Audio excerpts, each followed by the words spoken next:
Good afternoon, everyone. I hope you're all having a great day. Today I'm going to be installing this 32-inch curved light bar on my 2017 F150.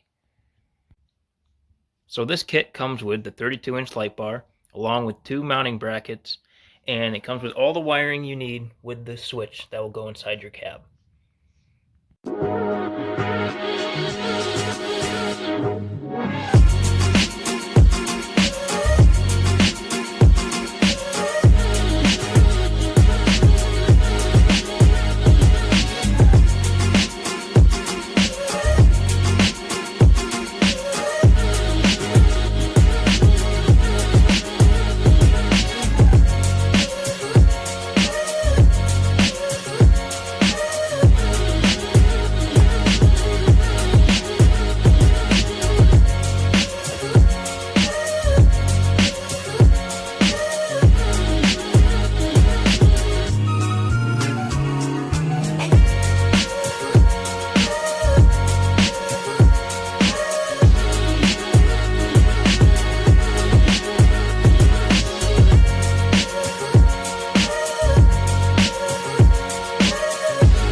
So now that the light bar is installed, I have to tighten down the nuts on the back.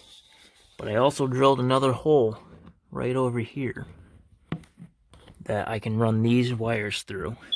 That'll run up to our battery and the controller.